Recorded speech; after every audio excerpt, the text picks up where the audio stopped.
அனைவருக்கும் வணக்கம்மா. நம்ம இன்னைக்கு ஒரு நல்ல பதிவை தான் பார்க்க போகிறோம். இது என்னன்னா, வருகிற வெள்ளிக்கிழமை அன்னைக்கு வளர்பிறை பஞ்சமி. அது இல்லாமல் ஆனி மாசத்துல வர்ற வளர்பிறை பஞ்சமி. அது ரொம்பவே நல்ல நாள். நம்ம என்ன வேணாலும் அது அப்படியே நடக்கும். அப்படிங்கிறதுனால இந்த வளர்பிறை பஞ்சமியை நம்ம இது மாதிரி செஞ்சோம்னா ரொம்பவே என்ன வேணாலும் நடக்கும். அதுக்கு நம்ம பஞ்சமி அப்படின்னு சொன்னாவே நமக்கு வாராகி அம்மனை தான் நம்ம கும்பிடுவோம். அது மாதிரியே நம்ம வளர்பிறை பஞ்சமி அன்னைக்கு என்ன பண்ணுறோன்னா, முதல் நாளே நம்ம என்ன பண்ணிடணும்னா, வீடு எல்லாத்தையும் க்ளீன் பண்ணிவிட்டு உங்களுடைய பூஜை அறையை எல்லாத்தையுமே சுத்தம் பண்ணிவிடுங்க. நல்லா சுத்தம் பண்ணிவிட்டு எப்பயுமே வெள்ளிக்கிழமை அன்னைக்கு பூஜை அறையை சுத்தம் பண்ணுறதோ துடைக்கிறதோ எதுவுமே வச்சுக்காதீங்க. வியாழக்கிழமை அன்னைக்கே நல்லா சுத்தமாக செஞ்சுட்டு, இது மாதிரி நாட்டு மருந்து கடையில் கிடைக்கும். வெட்டி வேருன்னு சொல்லி கேளுங்க. ஆக்சுவலாக வெட்டி வேர் இருந்தாவே அந்த வீட்டில் எப்பயுமே லக்ஷ்மி கடாட்சியம் இருக்கும் அப்படிங்கிறது ஒரு ஐதீகம். ஏன்னா இது லக்ஷ்மிக்கு ரொம்ப பிடிச்சது. அதுவும் இல்லாமல் ஒரு வாசனை வேர் அப்படிங்கிறதுனால இது எப்பயுமே வீட்டில் வச்சுருப்பாங்க. அதுவும் நம்மளுடைய பூஜை அறையில் வச்சிருக்கிறதுங்கிறது ரொம்பவே ஒரு சிறப்பு மிகுந்தது. அதனால் இதை எப்பயுமே உங்கள் பூஜை அறையில் வச்சுக்கோங்க. நம்ம இப்போ எப்படி அந்த வளர்பிறை பஞ்சமிக்கு நம்ம இதை சாமி கும்பிட போகிறோம் அப்படிங்கிறத பார்க்க போகிறோம். நீங்கள் எப்பயுமே பஞ்சமி கும்பிடணும் அப்படின்னு நினச்சிங்கன்னா, நல்லா இரவு நேரங்களில் அதாவது 6 மணி 7 மணி அது போக 9 மணிக்கு கூட நீங்கள் எவ்வளோக்கு எவ்வளோ இருட்டுதோ அந்த நேரத்தில் தான் இந்த சாமியை நம்ம கும்பிட்டோம்னா ரொம்பவே சக்தி அதிகமாக இருக்கும் அப்படின்னு சொல்லுவாங்க. உக்கிரம் அடைவாங்க அப்படின்னு சொல்லுவாங்க. அதனால் அந்த நேரமாக உங்களுக்கு எந்த வசதியோ, ஏன்னா இப்போ வேலைக்கு போகிறவங்களா இருந்தால் கண்டிப்பாக காலையில் செய்ய முடியாது. வந்த உடனேவும் கொஞ்சம் அவங்களுக்கு அசதியாக இருப்பாங்க, செய்ய முடியாது. அப்படிங்கிறதுனால நம்ம என்ன பண்ணுவோன்னா, ஒரு 8 மணி இல்லை 9 மணி உங்கள் வீட்டு வேலையெல்லாம் நைட்டு வேலை எல்லாத்தையும் முடிச்சுட்டு கூட நீங்கள் இதை செய்யலாம். நல்ல நாளே எல்லாத்தையும் உங்கள் பூஜை அறையெல்லாம் சுத்தம் பண்ணிவிட்டு வெள்ளிக்கிழமை அன்னைக்கு எப்பயும் போல் விளக்கேற்றி சாமி கும்பிட்டுட்டு இரவு 7 மணி அல்லது ஒரு 8 மணி உங்களுக்கு எது வசதியான நேரமோ அந்த நேரத்தில் ஒரு தட்டில், அதாவது நீங்கள் பயன்படுத்தாத தட்டாக இருக்கும், அதில் சாப்பிட்டதோ எதுவுமே பண்ணியிருக்காத ஒரு புது தட்டாக எடுத்துக்கங்க. அந்த தட்டில் இந்த வெட்டி வேரை வச்சுக்கணும்.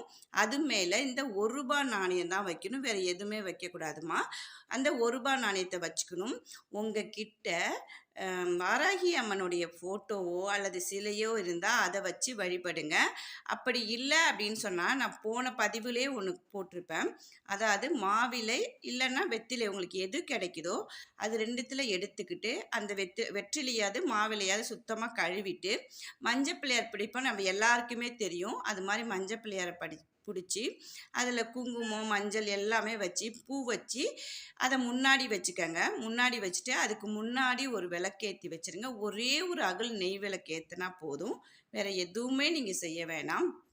அது மாதிரி இந்த தட்டில் இந்த வெட்டி வேரை வச்சுட்டு நீங்கள் ரூபா நாணயத்தை வச்சு விளக்கேற்றி, அதாவது வாராகி அம்மனுக்கு பிடிச்ச எதுவாக இருந்தாலும் கிழங்கு வகையில் எந்த வகை கிழங்காக இருந்தாலும், அப்படி எதுவுமே இல்லைன்னா மாதுளை முத்து வைக்கலாம், அது மாதிரி மாதுளை பழம் வச்சுக்கலாம். அப்படி இல்லைன்னா உங்கள்கிட்ட பீட்ரூட் இருந்தால் கூட அப்படியே அந்த முழு பீட்ரூட்டை கூட வைக்கலாம். உருளைக்கிழங்கு இருந்தால் உருளைக்கிழங்கு வைக்கலாம். எது உங்களுக்கு வசதியோ அதை வச்சு நல்லா உங்களுடைய வேண்டுதல் என்னவோ அதை மனதார வேண்டிக்கிட்டு, எனக்கு இது மாதிரி நடக்கணும், எனக்கு வேலை கிடைக்கணும், எனக்கு கல்யாணம் ஆகணும், எங்களுடைய கடன் தீரணும் அப்படின்னு இந்த பஞ்சமி திதியில் நம்ம வேண்டிக்கிட்டோம்னா கண்டிப்பாக நடக்கும். மறுபடியும் சொல்கிறேன், நம்ம இதை செஞ்சால் இதை நடக்குமா அப்படின்னு நம்ம பாதி நம்பிக்கையோடு செஞ்சால் எதுவுமே நடக்காது. எப்பயுமே ஒரு முழு நம்பிக்கையோட ஒரு விஷயத்தில் இறங்கணும். அது கண்டிப்பாக நமக்கு நல்லதே நடக்கும். அப்படிங்கிறதுனால எப்பயுமே நீங்கள் வேண்டும் போது இது நடக்குமா நடக்காதான்னு நினைக்காதீங்க.